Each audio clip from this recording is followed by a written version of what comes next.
바로 조이쌤만의 순서 배열 유형 팁을 같이 배워볼 거예요. 이 팁 가지고 모든 문제를 다 풀어낼 거예요. 이거를 암기해 주셔야지 여러분들이 더 이상은 감으로 독해하지 않고 정답에 확신을 가지고 찍을 수가 있게 됩니다. 5가지만 암기하시면 어떤 지문은 1번 공식으로 풀리고 어떤 지문은 2번, 3번으로 풀리고 5가지 안에서 다 나온다라고 제가 확신을 가지고 말할 수 있으니까요. 여러분들 저만 믿고 암기해 주시기 바랍니다. 여러분들 머리 좋잖아. 이 5가지밖에 안 돼. 암기할 수 있겠죠? 자, 그렇다면 1번부터 집중해서 같이 보도록 하겠습니다. ABC 첫 문장에 무엇을 봐라? 연지관대에 유의해라. 자, 제가 여러분들 암기하기 쉬우라고 네이밍을 한번 만들어 봤어요. 연결사, 지시사, 관사, 대명사의 앞글자라고 보시면 되겠고요. 가장 고전적인 방식이에요. 기존의 수능에서는 이러한 명확한 단서들을 통해서 문제가 쉽게 굉장히 빨리 풀렸었는데요. 요새 트렌드는 또 그렇지가 않거든? 그러다 보니까 킬러 유형의 변별력이 계속 올라가고 있어요. 그래도 1번 트렌드로도 아직까지 나오고 있으니까 1번 팁을 우리가 봤을 때는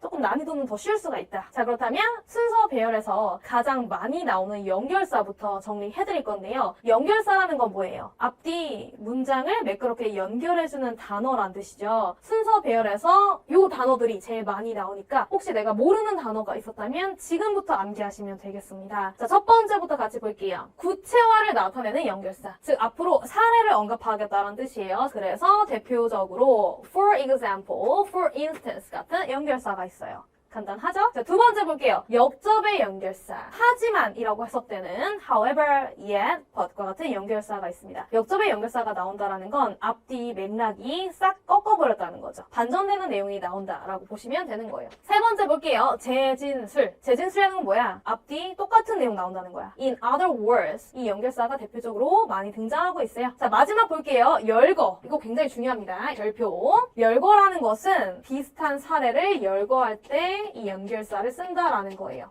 어떤 비슷한 사례 2가지가 나왔어. 근데 내가 이 2가지를 열거하고 싶은 거지. 연결해주고 싶은 거지. 그럴 때 쓰는 연결사가 바로 likewise 그리고 similarly 이런 게 있다는 거죠. 얘네는 무조건 2가지 사례를 연결시키는 역할을 한다. 굉장히 중요한 포인트예요. 그 다음 지시사 볼게요. 지시사라는 건 뭐야? 지칭한다는 거야. 그래서 this, 이것, that, 저것, these, 이것들, 복수죠? those, 저것들. 앞으로 첫 문장에 이런 지시사가 있으면 동그라미 꼭 치시기 바랍니다. 그리고 추가로 제가 search라는 한정사까지 적어봤는데요. search는 정확하게 말하면 문법적 용어로 봤을 때는 지시사에 들어가지 않아요. 한정사라고 해요. 제가 같이 묶어서 넣은 이유는 search도 this와 같은 역할을 하기 때문이에요. this와 같은 역할을 한다 이렇게 보시면 돼요. 그러한이라고 해석이 되겠고 지금 제가 지시사에 이 적어놓은 단어들의 공통점은 무엇이냐? 바로 앞에 단어를 지칭한다는 공통점을 가지고 있어요. 어떤 명사를 먼저 언급하고 나서 바로 뒤에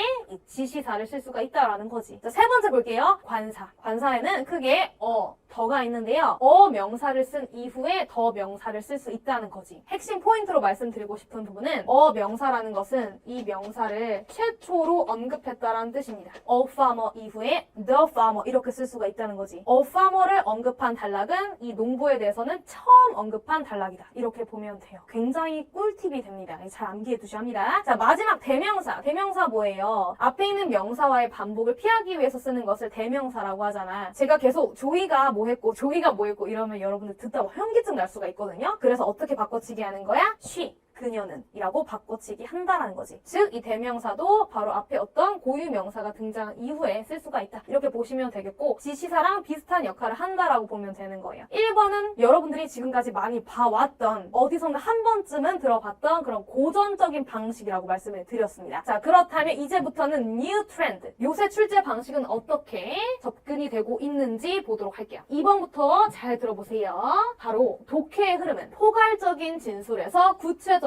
진술로 이어진다. 이거 굉장히 중요합니다. 별표. 포괄적이라는 건 뭐예요? 모든 내용들을 아우를 수 있는 내용을 포괄적이라고 하는 거야. 예를 들면 조이쌤은 달달한 음식을 좋아해. 이렇게 얘기했다 쳐보자. 그렇다면 이 문장 바로 이후에 구체적으로 어떤 달달한 음식을 좋아하시냐면 케이크 좋아하시고 그리고 뭐 사탕 좋아하시고 뭐 초콜릿도 좋아하시고 등등 이런 것들이 있어. 이렇게 말한다는 거지. 여기서 중요한 포인트는 케이크, 사탕을 먼저 얘기하고 달달한 음식을 좋아해. 이렇게 얘기하지 않는다는 거예요. 이 독해의 순서가 어떻게 된다는 거야? 얘가 1번이고 얘가 2번이라는 거. 요거를 좀 기억하시면 순서 문제 풀 때 진짜 유용합니다. 자, 그리고 세 번째 볼게요. 3번도 별표. 비슷한 내용은 끼리끼리 묶인다. 왜 친구들도 유유상종이라고 비슷한 애들끼리 어울려 놀잖아요. 스타일도 비슷하고 성격도 비슷하고. 이게 바로 그 내용인데요. 2번, 3번이 조금 같이 풀린다라고 보면 돼요. 즉 음식 얘기를 할 때는 끼리끼리 묶인다는 거지. 그러다가 운동 얘기할 때는 또 운동 얘기끼리 끼리끼리 묶인다 이거지. 근데 끼리끼리 묶일 때도 포괄적인 거 먼저 얘기하고 이어서 사례값을 이야기한다 이거죠. 얘네는 사례값이라고 볼 수가 있는 거지. 배가 포괄적 진술. 자, 그 다음에 4번 볼게요. 빈출되는 글의 전개 방식에 익숙해진다. 자, 무엇이냐? 이 세 가지만 암기하시면 돼요. 첫 번째, 질문이 있다면 질문 이후에 답변이 나온다는 거. 순서를 기억하시면 되는 거예요. A 단락에 질문이 있었고 B 단락에 답변이 있었다면 순서는 무조건 A, B다 이거죠. 그 다음, 프로블럼, 문제가 나왔다면 이에 대한 해결책이 뒤에 등장한다. 그 다음, 스토리텔링 구조가 등장한다면 어떤 이야기를 굉장히 생생하게 전달하는 일화가 나온다면 이 일화를 통한 메시지가 나온다. 아니, 토끼와 거북이 이야기 왜 하는데? 차근차근 성실하게 가야 성공한다. 이거 교훈 주기 위해서잖아. 근데 교훈부터 주고 일화를 소개하면 재미가 없죠. 몰입도가 떨어지잖아. 그죠? 스포일 당한 느낌이 들기 때문에 1화부터 나오고 교훈 나중에 나온다는 거. 4번도 별표. 이게 다 뭐야? 뉴 트렌드라는 거지. 자, 마지막 속어법 볼게요. 속어법이라는 건 뭐예요? 지운다는 거지. 절대 정답이 아닌 것들을 지운다라는 건데 만약에 내가 B 다음에 A가 나온다라는 것이 확실하다면 이 B랑 A가 막 떨어져 있는 거. 이런 선택지는 우리가 바로 정답이 아니네, 정답이 아니네 이렇게 소거할 수가 있잖아요. 이런 식으로 속어법만 잘 활용해도 이 선택지에서 내가 정답을 고를 수 있는 확률이 50% 이상으로 증폭할 수도 있다는 거 기억해 주시면 되겠습니다. 자, 그렇다면 제가 이렇게 유형 팁을 다 설명해 드렸고요. 강의 자료 꼭 다운로드 받으시기 바라겠고요.